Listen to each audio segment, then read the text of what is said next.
यहाँ पर मनु महाराज गृहस्थ आश्रम वालों के लिए क्या आदेश करते हैं। जैसे मनु महाराज और शत्रुपा हम सभी के माता पिता हैं। यहाँ पे मनु महाराज क्या कह रहे हैं, महर्षि पितृदेवानाम गत्वा निर्णयम यथा विधि पुत्रे सर्वं समासज्य वसेन माध्यस्थ माश्रिता एकांकी चिंतये त्रयतम विविक्ते हित महात्मना एकांकी चिंतमानो ही परम श्रेयो अधिगच्छति।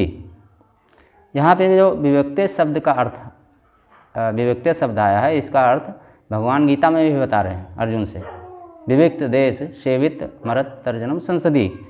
यहाँ मनु महाराज यही बतला रहे हैं हम लोगों को। यहाँ पे विविक्त जो एकांत अवस्था को बता रहे हैं, जैसे घर का सारा भार पुत्र पर छोड़कर घर पर भी रह सकते हैं, अपने हित का चिंतन कर सकते हैं, अथवा निर्जन स्थान में बैठकर अपने हित का चिंतन कर सकते हैं जब उत्तराधिकारी हो जाए, ऐसा आदेश भगवान मनु जी कर रहे हैं। फिर आगे कह रहे हैं, यशोदिता गृहस्थ अस्य वृत्त विप्रस्य शाश्वती स्नातक व्रत कल्पस्य च सत्व वृद्धि करा शुभा अनेन विप्रो वृत्तेन वर्तन्य वेद शास्त्रविद। अब आगे फिर मनु महाराज क्या कह रहे हैं, यशोदिता गृहस्थ से वृत्त विप्रस्य शाश्वती स्नातक व्रत कल्पस्य च सत्व वृद्धि करा शुभा अनेन विप्रोवृत्तेन वर्तन्य वेद शास्त्रविद व्यपेत कलमशो नित्यम ब्रह्मलोके महीयते।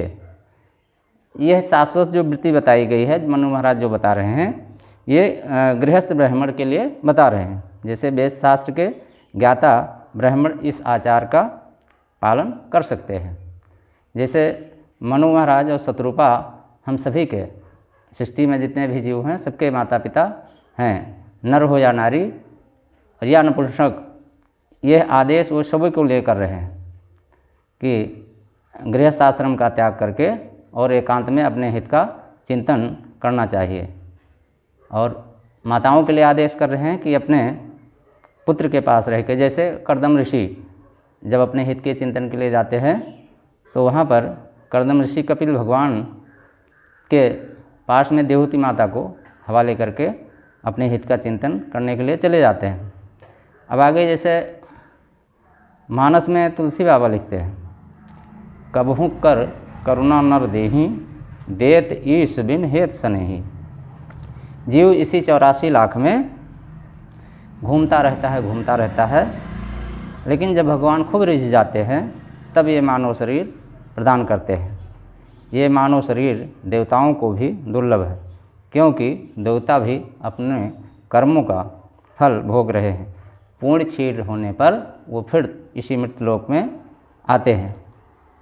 मानस के उत्तरकांड में फिर तुलसीदास लिखते हैं कि मोर दास कहाय नर आशा करे तो कहो कहाँ विश्वासा। जैसे जीव जब तक अपने आप को कर्ता मानता है तब तक राम जी पर दृढ़ विश्वास नहीं हो सकता है।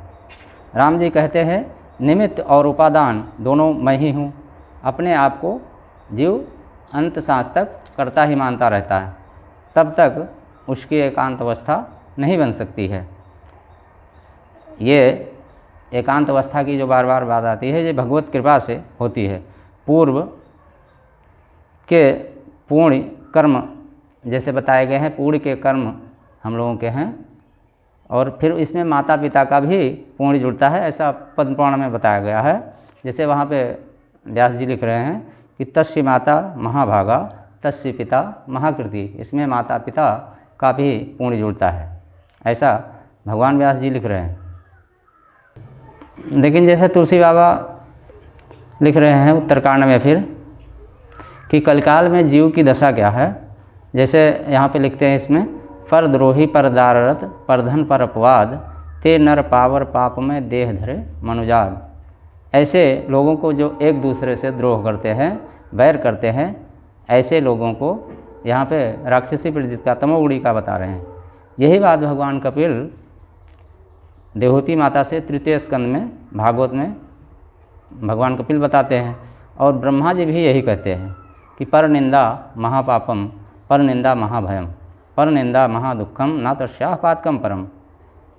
इन सबों को अधम के रूप में कहा गया है, तमोगुणी कहा गया है, राक्षसी प्रवृत्ति का कहा गया है। जैसे फिर तुलसी बाबा लिखते हैं कि ऐसे अधम मनुज खल, कृतयुग त्रेता नाहि, द्वापर कछुक वृंद होई हैं कलयुग माहि। कलयुग में जैसे यहाँ पे लिखा है कि झुंड के झुंड होंगे ऐसे लोग।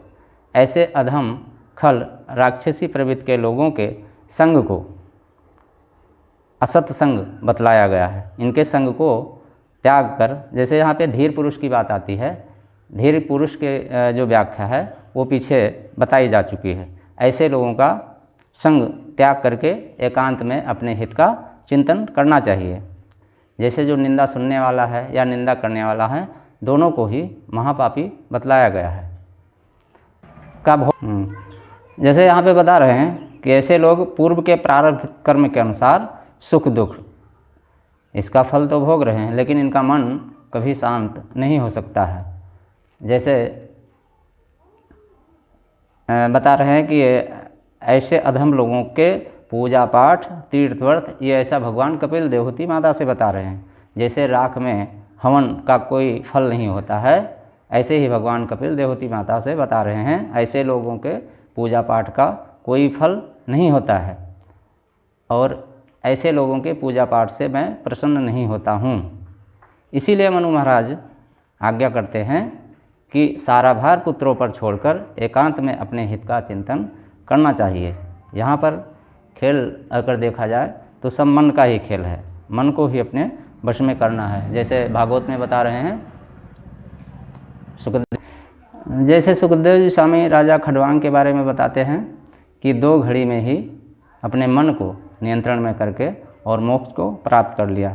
ऐसे राजा परीक्षित के पास उनके मृत्यु के जैसे 7 दिन बचे थे समय, और उन्होंने अपना मन नियंत्रण में करके और मोक्ष को प्राप्त कर लिया।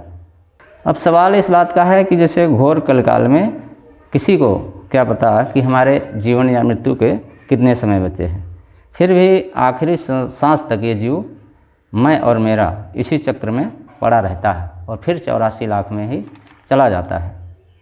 और ये मानव शरीर जिस उद्देश्य के लिए मिला है वह अपने अंतर्मुख होकर कभी भी नहीं देख पाता है। यही जीव का दुर्भाग्य है। जैसे उत्तरकांड में तुलसी बाबा लिखते हैं कि बिन सत्संग न हरि कथा, तेहि बिन मोह न भाग, और मोह गए बिन राम पद होय न दृढ़ अनुराग। ये दुनिया की जो विषय कामना है, विषय की आसक्ति है, ये बिना हटे ये मन अंतर्मुख नहीं हो सकता है। जैसे नारद जी ने भक्ति ज्ञान और वैराग के बारे में ये कथा आप लोग सुनते रहते हैं कि वृंदावन में भक्ति ज्ञान और वैराग के बारे में जो कथा नारद जी व्यास जी को बताते हैं। नारद जी अपने पूर्व जन्म के चरित्र को भी बताते हैं व्यास जी से, और फिर वो चातुर्मास के बारे में स्कंद पुराण में अपने पिता ब्रह्मा जी से विस्तार से पूछते हैं। उसके बारे में, चातुर्मास के बारे में विस्तार से पूछते हैं। ब्रह्मा जी नारद जी से चातुर्मास के बारे में विस्तार से बताते हैं। वहाँ पे स्पष्ट बता दिया है कि गृहस्थ ब्राह्मण यदि अपने इंद्रिय और मन को वश में करके एक चातुर्मास का व्रत वृंदावन धाम जाकर भागवत जी का अध्ययन करे या श्रवण करे तो जन्म मृत्यु के चक्र से छूट जाता है।